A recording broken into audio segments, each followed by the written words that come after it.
Tapi Anda yakinkan dulu tugas cari nafkah itu saya. Siapkan, tunggangi ayat-ayatnya, keluarkan, Anda amalkan. Itu dijamin langsung.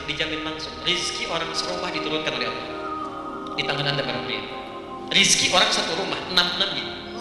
Tapi kalau dibalik, yang istri yang mencari nafkah, bukan bekerja ya, istri yang mencari nafkah. Hey there, subscribe to my channel and also press this bell icon. Kalian bertakwalah kepada Allah. Allah sudah membuat aturan. Ada aturan di Quran.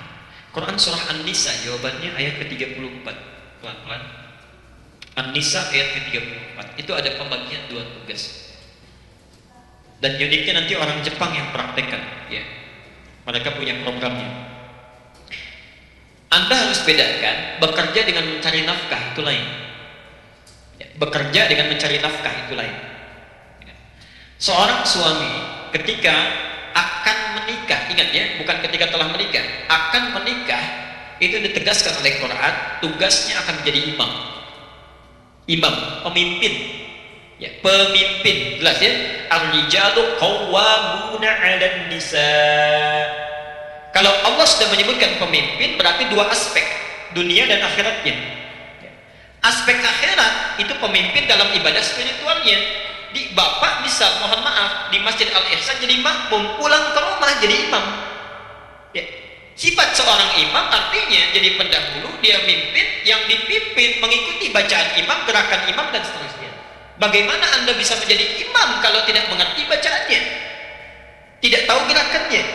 Karena itu seorang suami ketika bersiap akan menikah, dia mesti belajar bagaimana cara jadi imam yang baik.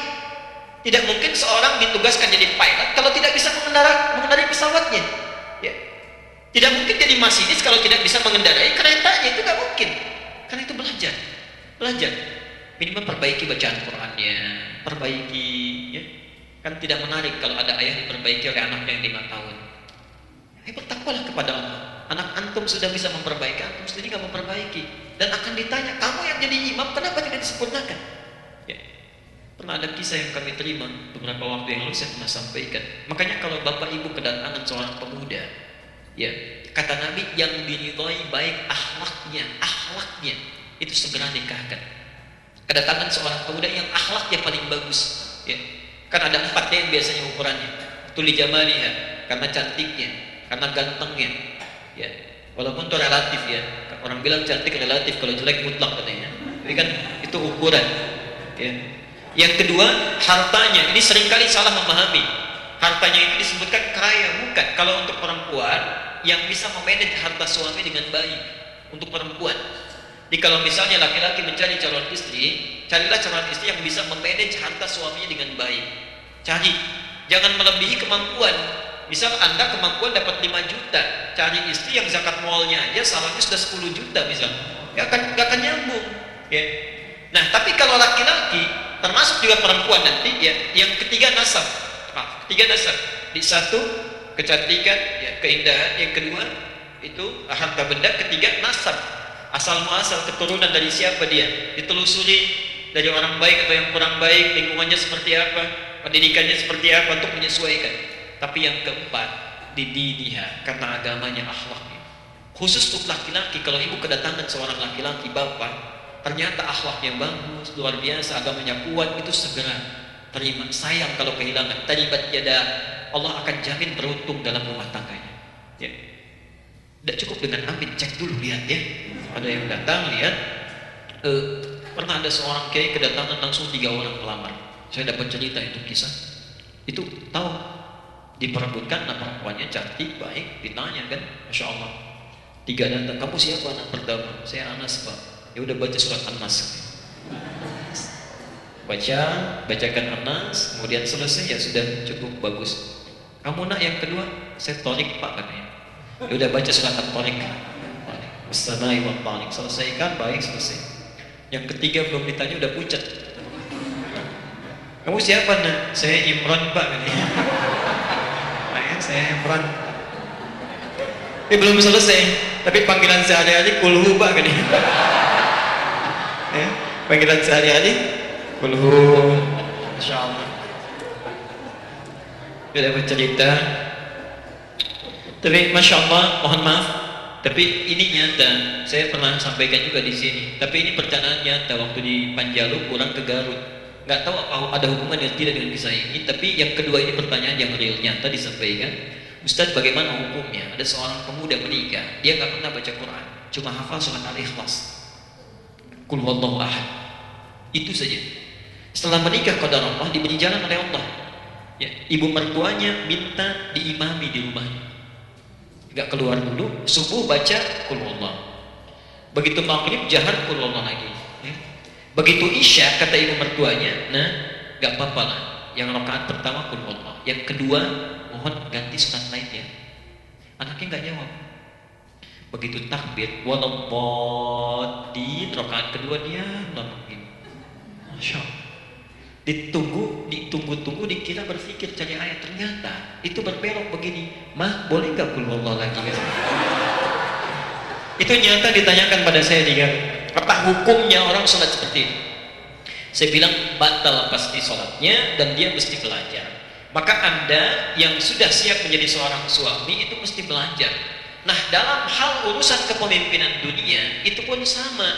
Bima faddalallahu ba'dahum 'ala ba'din wa bima anfaqu min amwalihim. Kelebihan laki-laki dibanding dengan perempuan, laki-laki diberikan perangkat mencari nafkah. Ini poinnya. Jadi kalau Anda ikuti petunjuk ini, nafkah ya, bukan bekerja, ingat, nafkah. Jadi nafkah itu tugas yang melekat pada suami, bukan istri. Di rumah ada suami, istri, 3 orang anak, 1 orang yang bantu. Ya, misal. Jadi ada 6 orang. Begitu suami mencari nafkah, dilakukan sesuai petunjuk Allah, nanti Anda keluarkan lagi ayat yang lainnya. Bagaimana cara mencari nafkah?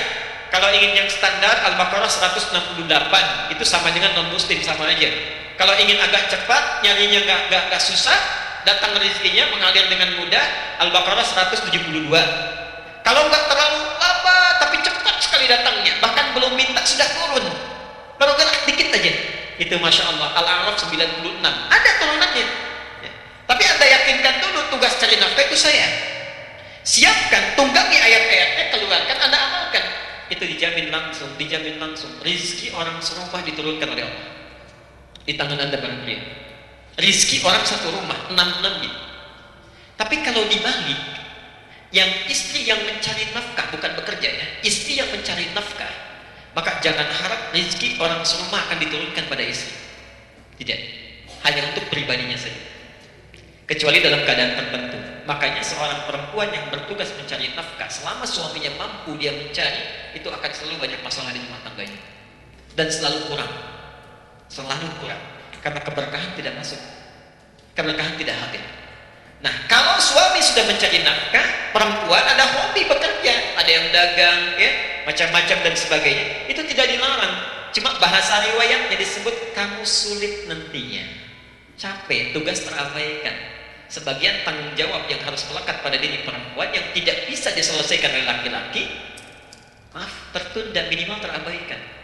Karena itu bagi perempuan-perempuan yang berniat untuk bekerja, misalnya, mohon maaf, maka pastikan tanggung jawab yang berada di rumah dan itu akan ditanya oleh Allah, itu sudah selesai. Pastikan itu ya. Tapi yakinkan pada diri kita. Kalau pada saya silakan ragu, tapi pada Allah jangan ragu. Saya punya keyakinan sampai hari ini, demi Allah saya katakan, sampai hari ini saya minta istri saya untuk di rumah mendidik anak, perhatikan, Masya Allah. Dan itu tidak mudah ya. Tolong jaga, kemudian kita seimbangkan. Sudah, rezeki urusan Allah, saya hanya bergerak, Allah yang akan berikan. Masya Allah. Apa yang terjadi? Alhamdulillah sampai hari ini selalu cukup, tidak pernah kurang. Yang paling menarik dan tidak susah. Kita butuh sesuatu, alhamdulillah Allah kirimkan ya, kita berikhtiar. Tapi harus ada ikhtiar ya. Ada kemudahan Pak Bu. Biasanya kalau hukum Allah tidak diikuti, capek hidupnya ya. Di saran saya pada suami, yakinkan dengan potensi dirinya, kemudian keluarkan ayat-ayat mencari nafkah di Quran, tunggangi ayatnya. Begitu antum lakukan itu, nanti akan lihat ada perbedaan yang terjadi dalam hidup kita. Silakan rasakan bedanya, bedakan rasanya, dan pasti akan terasa bedanya. Baik.